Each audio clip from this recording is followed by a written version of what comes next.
Hello, everyone, and welcome again to Get Celebritized, where I bring on the most amazing guests to help you earn more so you can live more, so you can give back more. And yes, living the life of your dreams.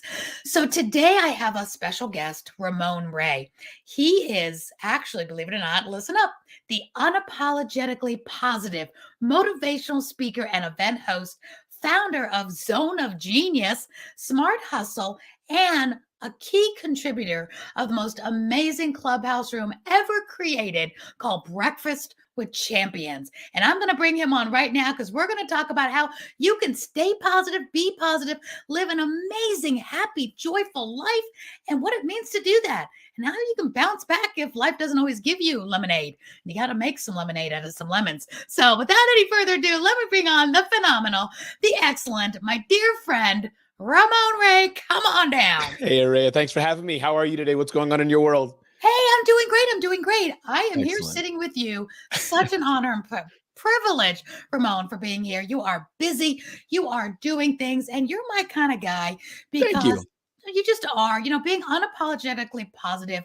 You're speaking my language, and I've known you now, gosh, for quite some time, hearing you on Clubhouse, being part of Breakfast with Champions, seeing your zone of genius and your smart house and all the things that you do. You are tirelessly busy. So for those viewers and listeners that have no idea who the heck either of us are, let's start with you, Ramon. Who is Ramon Ray?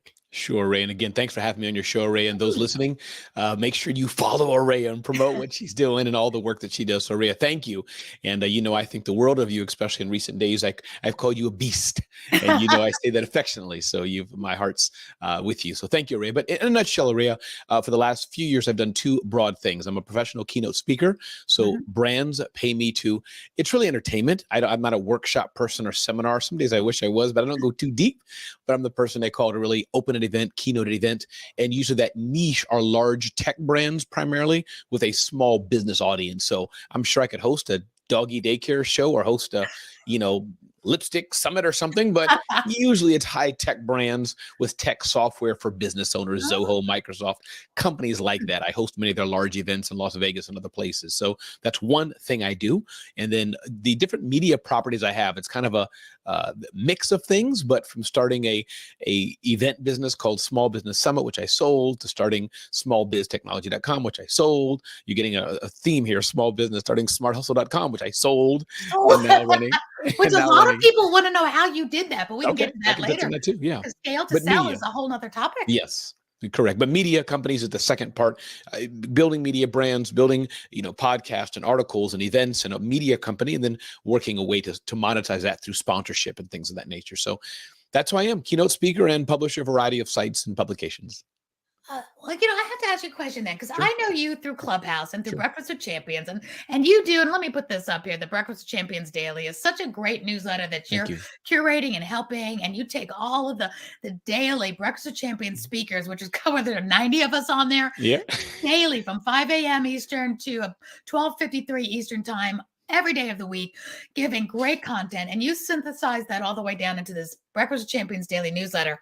How did you get started with this? Because that's how I've met you, and many others have met you. We know you from this amazing voice on Clubhouse in this room. So how did that come about? Yeah, I think a good starting point is to talk about BWC a bit. I can give the short history of that and journey of that as best as I know it, because anybody on BWC is relatively new. It's not like we've been around 10 years, but there's a guy named Glenn Lundy, and he's the founder of Breakfast with Champions on Clubhouse, social audio app. And during about 4 years ago, during some strife and turmoil in our country, he said, hey, I wanted to have a voice of positivity and motivation, education, inspiration. So he's been doing that through podcast and video for a few years. And as you said, we have a number of hosts who, from fitness to gut health to trauma to real estate to finance, an eclectic mix of things. But our audience focuses on creators, authors, consultants, speakers. That's at least what I call it. Small business owners, freelancers. And just some time ago, Glenn called me up and said, Ramon, you know what? I'm building my businesses, building some things I'm doing, but I'd love you to run this and take this baby forward. So he actually gave me the whole community and said, Ramon, why don't you run it and grow it and take it? I'm going to ask you another question, Please. Ramon, because I like to dive deeper. Yep, please. How did you guys know each other? Because I like to help the viewers and listeners know how to collab. So how did Glenn Lundy know of you? Just like you and I, meaning that was just the clubhouse, the algorithm, showed up. and you go scroll through rooms. That's it. It started from me. We can, you build a relationship, but just you could be in a room about, watching paint dry. Not so much for me. So you won't know the people in the room watching paint dry. Exactly. But you were to show up. So you were showing yes. up consistently in the Breakfast of Champions and Sure. then got seen. And that's one thing I always teach my clients too. You got to show up to go up. So you can't just sit back, eat bonbons saying, I hope somebody finds me and we can work together. Right. So you were there and were being able to be seen, be heard, and you contributed to the conversation. They can do that anywhere. All right, continue. Thank you. I wanted to know that. No, you're welcome. And thank you. Thank you for diving in. And and so that's the summary of the story, though, really. It kind of, and there Glenn said, Ramon, can you lead the community in showing up? But I think also the match, in fairness, Glenn and I have been giving him ideas on different things for media. He knew that was my space, meaning if I was a building contractor, maybe he wouldn't have done it. But I love media, events, podcast events. And so he said, Ramon, can you lead this community? So that's how it got started. And then the other phase of that, Aurea, is that's where I said, well, how do we start adding value, growing the community? And I know that email, even though people talk about social media, TikTok so much, I'm still a believer that for serious people, email is still that direct route to an inbox. And that then started, and I can tell you how I did it later, but that started for us to want a daily email newsletter. That's so important because, I fight email all the time because don't we all get like a bazillion emails, right? Yes. But you're so right because I still to this day hear of my friends and colleagues getting derailed and shut down from Instagrams or Facebooks, whatever. They lose their community and all of a sudden it's gone. They try real hard to get it back. Sometimes they do. So if you don't have them in an email, in your database to be able to communicate with your audience that you're building, whether you have 1,000 or 100,000, that's your community. And if you have their emails, you can communicate with them. Then they can choose whether they opt in, opt out, stay with you, leave. And as long as you're giving good content and not spamming them and not doing anything over the top that would be annoying, then you need to, be in their inbox for them to have the choice and the opportunity to see you. So even though we fight it sometimes, it's very important you have that email address. That's what your value is in your business, to have their information, because we all see Instagram can go bye-bye any moment.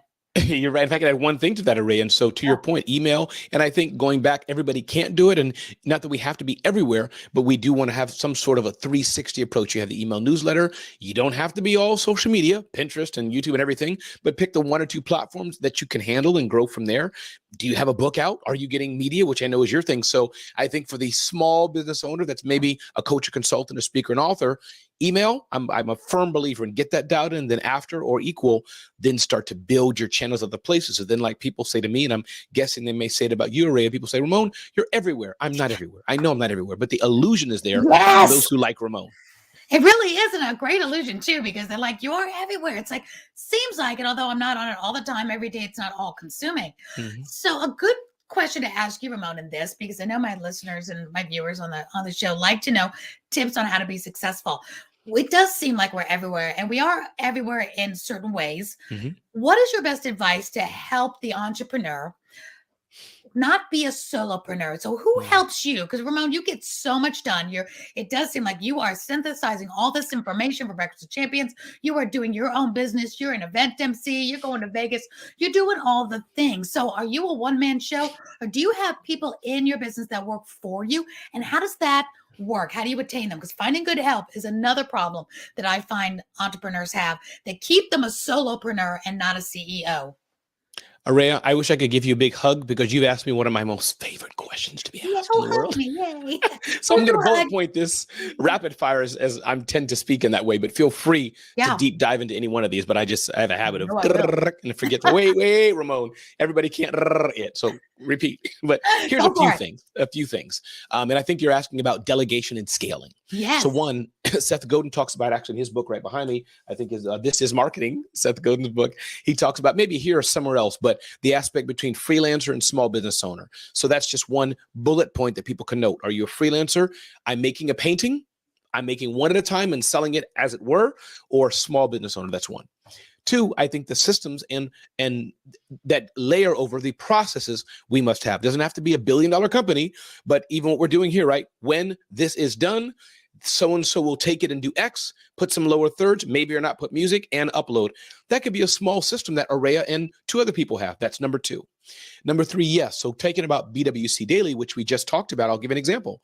I went on Upwork, tip 1, and there's Upwork or Fiverr, number of freelance marketplace sites, for those who don't know, but Fiverr, Upwork are 2 very well-known ones. Yeah. I went there and I hired Aurea about 30 to 40 people.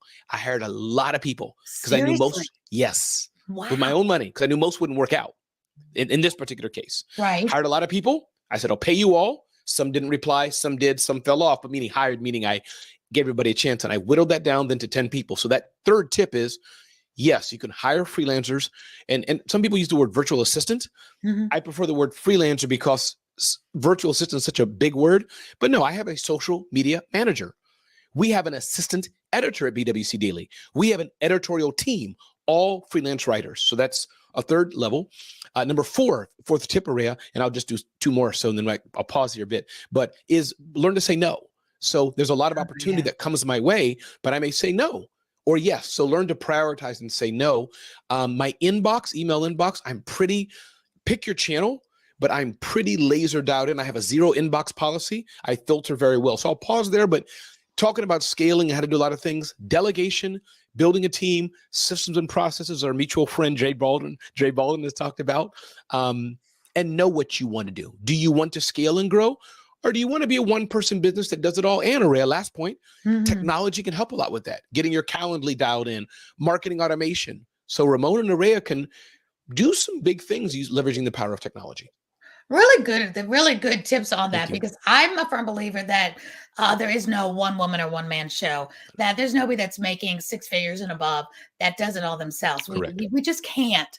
And the people that are the wind beneath our wings make us all look good, but they're doing their genius behind the scenes beside us, because without them, doing the copywriting or doing the building of the funnels or doing the building of the landing pages or the websites, we can't do what we do. So I'm with you. I totally agree. You've got to freelance out those things and take that off our plate. Can we do them? Maybe. Should we be doing it all? Absolutely not, because we need to be doing our zone of genius so we can. I mean, I just think of the Oprahs of the world, the Tyler Perrys, and people are like, wow, they aren't doing it all. I mean, they're not even walking their own dogs, Could you? Yes, of course. Can you for enjoyment? Yes. But as a regular to do this every single day, what is more worth your time? And I always think of it as creating jobs for other people. So many people need those jobs, and we don't need to be doing them all ourselves. So if you were to say this in a nutshell, somebody saying, okay, I have so much on my plate, I need my first hire, my first freelancer, what say you? Who should that person be? Yeah, I think, and one, I would spend time though on the question. I have so much on my plate first. Not saying you and me today, we can, but I would just whiteboard that question, because that is an important question. What does plate look like? How big is the plate? How small is the plate? What is it? What are the tasks? Do you have to do them? Should you be doing? Where do you want to go? All that. So, I can't help you with that, but talk to somebody probably in Aurea circle who can help you with that whole aspect of what your day looks like. Yeah, but that isn't important. Get that dialed in. And then I would say, Aurea, from there, I would say hiring an executive assistant. So, and let me tell you the type of assistant that works for me. Must say I'm a content producer. So if you're a one-person shop, that's a book publisher, you're in the TV world, you're a programmer, maybe you need a different skill set. But for me, here's what the job description title, Aurea, that I used for my first hire, and this was 7 years ago when I got my first freelancer. And the reason I got it, all the people I was around, I heard of John Lee Dumas and others who have all these, not Oprahs, but they're running $2 or $3 or $10 million niche enterprises. All have executive assistants. All are like, hey, Ramon, I'd love to talk to you. Megan or Bob will help you. So I was like, okay, there's something here. Everybody has a guy or a girl. So hire an executive assistant. And for me, I said they eat Infusionsoft was the name at the time, but now it's called Keep. They eat Infusionsoft for breakfast, and they drink Eventbrite for lunch. Eventbrite, those who don't know, is an online event ticketing system. I like that. Yes, because back then I was deep into Infusionsoft and Eventbrite. I wanted someone smart, but that's a smart and who could project management, but someone technical. So I could blend the two. And I'm growing. So I grew kind of not out of them. We added more people to the team. But at the time, I wanted that ninja, that kind of jack of all trades-ish. And her name was Jamie, and she was amazing. Absolutely. Actually, I saw you as I'm diving deep into, looking into you before I bring you on as my guest, like all the best of us do, the Barbara Walters. We'll do Mhm. our homework. I saw you on stage at Keep. I'm like, well, there you are being a speaker at Keep, Wow. which is the former Infusionsoft. That's So right. there you are building that collaboration. So, what is the difference between executive assistant and a VA? And Sure. how do you go about finding that executive assistant that does eat and sleep, the Mhm. Keep Infusionsoft type of thing? Or whatever your need is. So here's the thing. Right. We often use the virtual assistant term synonymous, but think about it.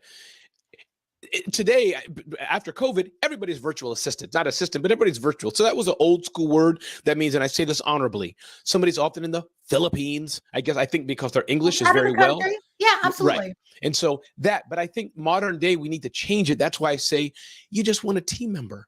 Or if you Team want, member. I like to call it freelancer, because virtual assistant means to me, someone old school. I have a stack of business cards. I need them to type it in. That's, Right. yeah, we're What do you beyond that think is the today. difference between what I'm thinking, virtual assistants and executive assistant? What I'm thinking might be is the difference. I have a VA who's fabulous. I mean, she's great. Mhm. She'll do what I tell her to do, and she is in the Philippines, and she's great, and she's very task oriented. But I Yes. still am in need of that executive assistant Yes. that that knows how I work, that really That's right. eats and sleeps Aurea or Ramon. That's this great. I also did this for you, and I did this, and I created this, and don't forget, you need to put this, and this in place. And have you done the notes for this? That's old schoolers. Have you ever watched the TV show MASH? And Yeah. it's your Radar O'Reilly, that Yes. one that says, "Oh yeah, I did this, and I've also done this, and this for you. You're all set."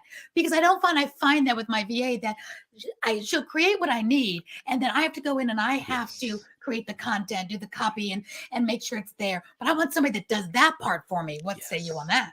Araya, you've said it better than I should. I love what you just said. Clip that for social media. But that is the secret. A virtual assistant, thank you, is very, and this doesn't mean there's definitely blends. You can call yourself whatever you want. Oh, But absolutely. Araya said it best. Virtual assistant, very task oriented. Hey, here's 10,000 water bottles. I need the word Araya on each one. Oh, Mhm. you got a water bottle that Time-consuming things. wasn't blue and Yes. they didn't get back to you. So that's it. And then the other hybrid word is project manager. That Oh, I can be like that. someone who runs the company, COO-ish. And then lastly, I'll say discrete roles: social media manager, copywriter, video editor. I have all those people in my team. Could Yes. you call it a virtual assistant? Not Yeah. So really. that word, I Yeah. don't. Yeah. Yeah, I like that. Project manager, I like. Yes. So those are really good. Have an executive assistant that really knows you. They really eats, Hmm. sleeps, and breathes you and what you need. They can go the and then some. They don't have as many clients because it's much more niche. It's much more hands-on, and you should pay more for it. But I think Hmm. they're so vital, especially as we're moving up in the game, up in your career, up in your income. But when you're starting out, I've always had that first VA that just helps take things off your plate. You don't have to be doing I don't want to say mundane, but those build that funnel. Get the email campaign going. Building that. They can do that, and then the other person can help you massage the messaging and all that other stuff. Yes. So that really helps. Now back to your Ramon. You're unapologetically positive Mm. in this world. We can be sure of a couple of things: death, taxes, and obstacles, right? Obstacles are going to happen. It's not if, but when. How does somebody stay positive if they're running their own business? The world seems to be on their shoulders and they're going along, everything's going right and it's all great. And then all of a sudden, something happens that could derail them. How does somebody stay positive and work through? What are the people they need, or the skill set that maybe to help them, the tips to get through something that is devastating in some way, shape, or form to them, because it's life. Yeah, absolutely. No, I think a few things, Ray. I think that I remember one day a member of my family who remain anonymous, they walked in one day and said to me, um, they said, "Dad, the Oh, car's kind of crashed and messed up." okay. And this Been is not there. business, but as an example. Yes, was I upset for a bit or bothered? Yes. But I think, as Ray has asked, I didn't stay that way. So I think part of that, I'm going to get to a business example, but just the frame of reference, the milk spilled. This has Yeah. happened to me, or as some people say, for me. I Mhm. get what the point is, but I want to be real. Pain happens, Ray, as you know. Pain happens. You get stung by a bee, you can say, ouch. Right. But now, ouch, this sucks.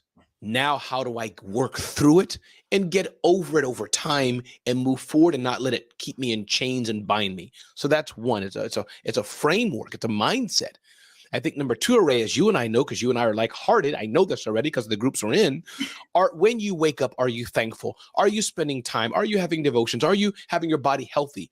Those things, I think anybody who tells me that, even without knowing more, I would bet they're probably over-indexed on a mindset of growth as opposed to a mindset of poverty. That's point two.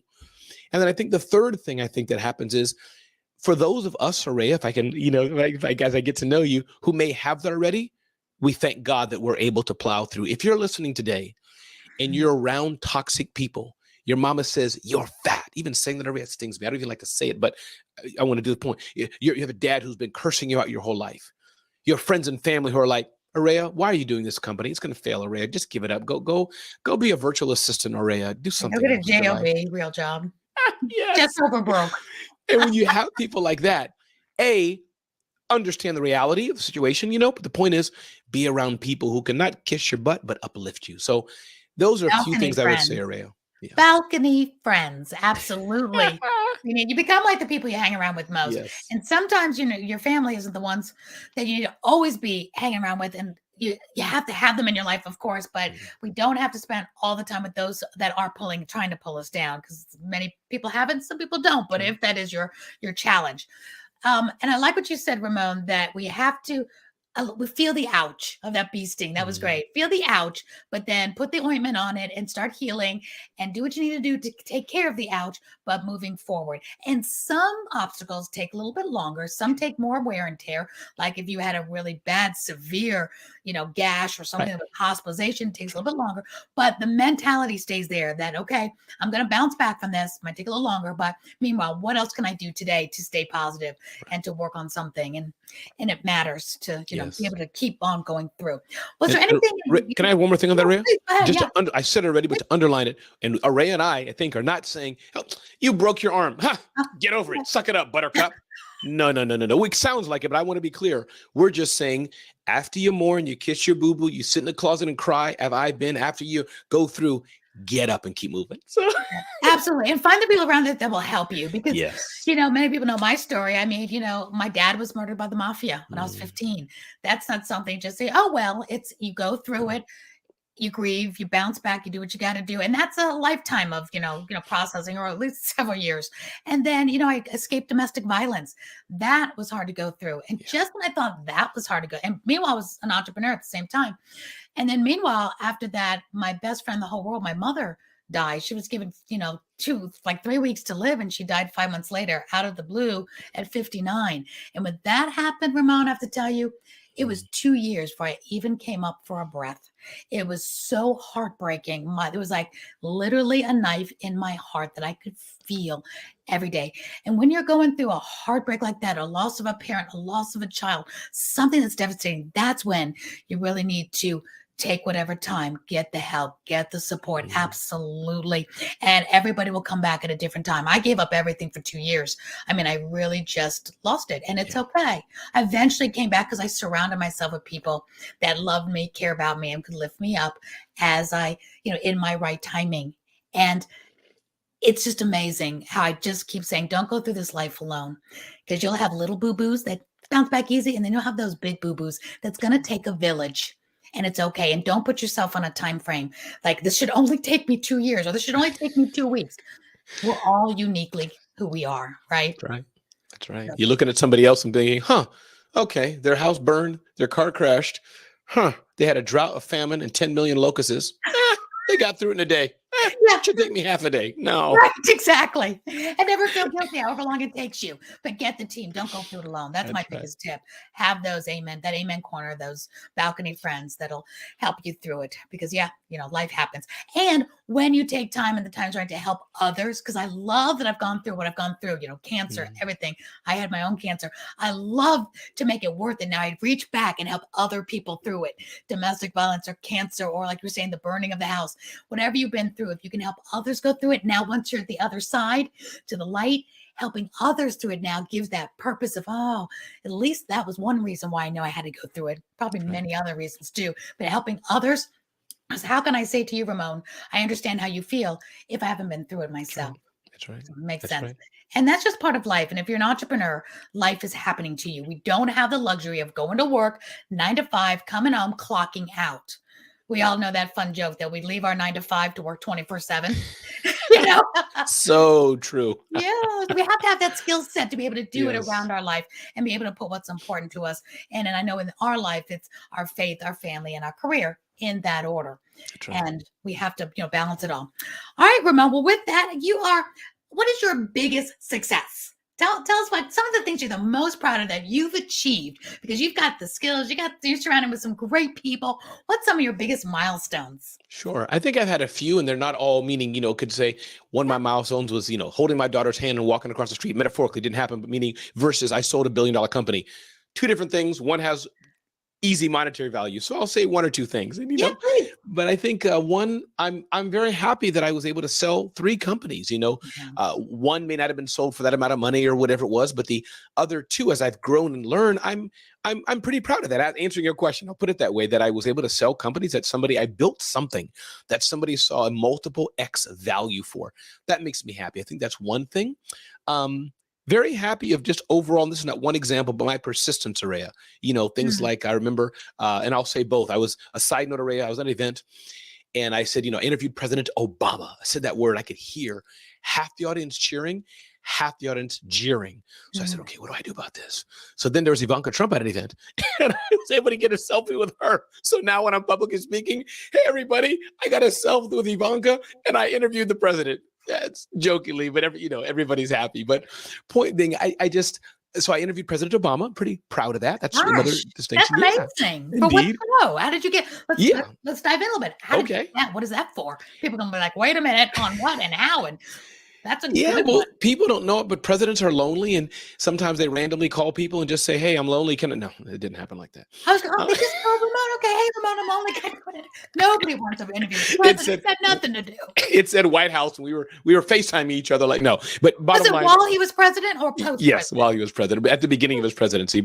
And this is a media story, Ray. You'll appreciate this, and those listening, because I know you train people in this. But bottom line, Google was launching Google Hangouts at the time.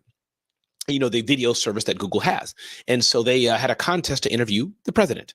And so I entered the contest, and my understanding is 300,000 people applied. This is way bigger than Good Morning America or anybody like that. 300,000 people applied. Yeah. And I had to go through a gauntlet of 3 to 4 interviews to be one of 5 Americans to interview the president. So I think the lesson here is that's what happened. Google Hangouts at the time had some contest. I'm sure they had some White House connection, apply to interview the president. And so here's the few bullet point lessons. A, persistence. 2, understanding kind of ish. Aurea is the producer. She wants you to be honest, but she's still human. Let me figure out kind of what she needs or wants. So I was able just to, by God's grace, figure out maybe, okay, I don't have to ask these silly questions about taxes. Anybody can get this online. Right. Yes. And the question I asked was about small business. So I think they gave him an opportunity. I was thinking, that's something he'll want to answer. So that's number 2, kind of know what the media wants, whatever it is. And then 3, keep going. And be engaging, Aurea. I think they didn't say it, but now that it's been some years later, we all have the talents guide. Some people are different, but I just think they liked how Ramon showed up. I love it. And everything about you too. But there's something else you did there. We always say this about like lotteries and stuff. You can't win it if you're not in it. I mean, what did you have to lose by? Most people said, oh my gosh, I'll never get that. I won't even try. I mean, and look what Glenn Lundy just did with his speaking, with winning the best speaker award, with all those people that went in for this. A lot of our community went into it. And I bet most of us didn't even try because thinking, oh my gosh, we don't have a chance. And then here's somebody that we know that's our mentor, that's our leader, Glenn Lundy, that wins it. So you have to be in it to win it. So good for you. Feel the fear. Do it anyway. What have you got to lose? And so you're in that nursing home someday way down the road saying, I gave it all a try. You leave nothing on the table. That's right. And look, so tell us, where can we find that interview? Is it on your? It's on YouTube. It's probably on RamonRay.com. There's a link to it from RamonRay.com. I'll put in RamonRay.com right up there so we can see that. How long was the interview? So I was doing it with 5 others. I think the full time could have been 30 minutes, give or take. But I got to ask one question, probably a follow up with a panel of 5 people. I don't even remember what they asked. Don't remember anything about them. I just know about me. That's it. what is one thing you learned from doing that? I mean, you were on a panel with the President of the United States. And I don't care what people are, red or blue or independent or purple, Yeah, doesn't matter to me. It's a person who has made it to the top that's right. of their industry. There's no higher job in America than that, whether you want it or not, whether you like it or not, doesn't matter. Right. They made it. That's a huge accomplishment. And so when you did that, what is one of the most memorable parts of doing that, interviewing somebody that has reached that pinnacle of success? Yeah, I think two things. One is more technical and one Okay. is about that. But I think one, just the interview. It's a feather in my cap. You have feathers in your Yeah. cap. Look, I can look behind you. We can see your feathers behind you. Right. So, but my point, you can just say it, Aurea. Hey, I can say I interviewed President Obama. I'm sure millions of others have, Oprah, whatever, but I'm a regular guy. I have. So I think that's one. That was just cool to say. It is That's cool. a feather in my cap, add on my resume. And as I recall it now, of course, years later, the technology is different. But just as Glenn has said also, Glenn Lundy, founder of Breakfast with Champions, but I think everything prepares you for a moment. So now I can say I have a lot of media experience and different things, always learn. So I can always learn.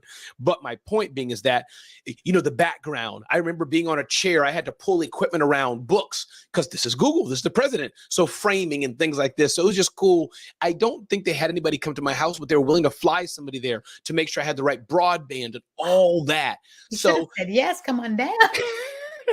So I don't know where I'm going with that answer, but for some reason, I like to watch the technical stuff. Like, I don't know nothing about sports, Aurea. Oh, can I tell you a story, Aurea? Yes, please. Okay. I want to meet myself and cough. So here's Aurea. So we're watching the Super Bowl a few years ago in my sister's house. I'm saying, Tim, if they know where the ball is, my son, Tim, if they know where the ball is, why do they have to have a yellow line on the field? Everywhere the ball is down, I'm seeing this yellow line. I'm like, Tim, but they can see the ball. They know the ball's there. He's like, what yellow line? That is it, Tim. You see the yellow line? Every time there's a ball, they put a yellow line. No joke. I'm literally puzzled because I know nothing about sports. And he said, Dad, that line, that's computer generated. That's just for us to make the thing look good. Aurea, I had no clue. So my point being, the technical details, Aurea, I just geek out on. Ramon, I'm gonna make you feel better. I asked the same question to my son-in-law, so you are not alone. I'm like, that yellow line, what is that for? And he says it's only on the TV. I'm like, oh, okay. Aurea, you made me feel better today. I thought because you see the guy with the chain who has the real ball thing that they guess whatever they do, the thing they see on the field. Aurea, I feel better. Yeah, no, I asked the same questions. So I'm sure we're not alone on that either. So, but we don't know unless we ask, but it's fine to ask questions because that's how we all learn. That's right. And it's not our forte. It's all good. All right. I am so glad you got to do that big contest and you really, really stepped out of your comfort zone and said, why not? So I want everybody listening and watching to go for the gusto. I wouldn't have won the Emmy Award unless I submitted, I wouldn't have won any of these awards unless I was brave enough to submit. Always thinking, who am I to win? Who am I to, be in this world, in this big pond? Who would we not to be in the big pond? We're all humans. We all have our strengths and our weaknesses and our insecurities. So get in there. If you think the presidents don't have insecurities and problems, I mean, we all know we all do. So again, at the end of the day, they're just a human being that's here in this world of community that we have. Why not you talk to them? Why not you ask them a question? So was there anything about that interview that was surprising in a good or bad way? Any last minute aha moments from that? 'Cause I want everybody to really go for the moon. And if you miss, you're still amongst the stars. And that was really your shoot to the moon moment.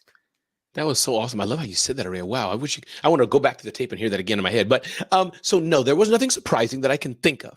Okay. However, I think the reason why there was nothing surprising is because we practiced and rehearsed it. It seemed like 3 times, Aurea, but I don't think so. But I know that the Google team, and again, it could be any great company, billion-dollar company, they practiced it, rehearsed it because it was live. So I think that's the thing. And I think we have speakers on, BWC who've talked about that. I think actually, Dre, the aspect of rehearsal and practice, not that you and I who've done this for years, we don't hone it, but we've done it for years. We still, I'm guessing you do. I know I do, even though I'm a professional. I may take 5 minutes, 10 minutes. Let me breathe. Let me review. Let me check and make sure I'm good. Oh my gosh. Yeah. The prep. Everybody knows when I'm getting ready for everything I do here right at the house. It's leave mom alone. She's getting in character. Now, I'm not becoming the character. Characters used to be when I was an actress, but it's getting in that mode of putting this hat on and knowing who I'm talking to, knowing where I want it to go. It's always that. And I love what, we just lost a wonderful, legend, which is Barbara Walters. And when I was watching those interviews, she really does what us journalists, and we are our journalists if we're telling stories, whether we're podcasters or we're on Clubhouse, whatever we're doing, we're telling our stories, we're educating, and we have to do our homework. And she was talking about she does more homework than anyone she's ever known. She knows more about the person she's interviewing than the person even knows. And they were showing clips of like Julie Roberts saying, how did you find that out? And Brad Pitt saying, who told you that? I mean, you dive deep to make it different, to make it good, to show that you care, which is something that I always teach when people are interviewing and wanting to go on people's podcasts. You better know that podcast. You better not go on that person's never have listened to it, don't know who they are. So you know what to expect, but you're also, professional to them saying, I took the time to know, to say yes to your podcast or your show or your event. And I know who you are. And I really love some of those interviews you did, like so-and-so. So you're not just kind of winging it and saying, hey, this is just a freebie type of thing. It's really good to know people in your space, because then you never know what else can go forward from there if you do things with great professionalism. Yes, that's for sure. And I know I can do a better job with that myself. I've caught myself where why did I ask that dumb question? Or no question is dumb per se, but I should have been better prepared as a way. So Aurea, I totally agree. Yeah. Like, I should have known you interviewed Obama, but that slipped through my cracks there. No, but it happened. Just all good. I didn't know you didn't, whatever the thing is. But yeah, be as prepared as you can. And I think sometimes the aspect of, even if there's two sides of preparation, possibly, Aurea. I know some of my interviews, I don't do in-depth, but I guess I'm comfortable enough that I like serendipity. And also my questions are a bit different. So, but Barbara Walters' interview style may be a bit different than Ramon interviewing a tech exec about their CRM platform. But I think preparation, whether it's your equipment or whether it's whatever it may be prepared. Absolutely.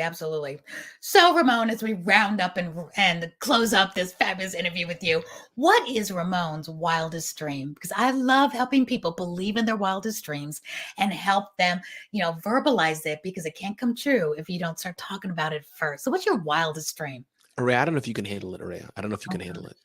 But I'll tell you, since you asked, it's two things. They kind of overlap, but it's two things. Somebody's listening can help me with this. Well, the one is easy. I just have to do it and schedule it. Second one, don't know about that. Okay, let's go. So if I had to think of my actual wildest dream, like the one thing I'd love to do, I would love to have a day with the United States Secret Service Presidential Protection Counter Assault Team. Wow. Hang out with those men and women and have a day, half a day, 2 seconds of just hard to hard, whatever they can say that's unclassified. Because I used to work at the United Nations, by the way. So I've been around them. In proximity, but I would love a day just to go shoot with them, rumble with them, some scenarios. If this happens to the president, here's what we do, just some really cool stuff. So that's one. It's cool. Second of all would be probably, and this, people have done this, but probably 2 or 3 days, no shower, nature hike, a knife with a trained guide, and, a weapon if needed, a stick or whatever, meaning go out in the nature for 5 days is too long, Aurea, but like 2 days, 2 nights, just to go out. Survivor. I don't want to be on Survivor, no, but but like Survivor, but with a trained guide, maybe one or two friends, like in Laura Ingalls. It looks so good when they have the soup that comes out of the bag that they pour with no salt, no preservatives. Their hands are dirty. It's grimy. They eat it and it looks so good. That's what I want. Ramon, okay, to each his own.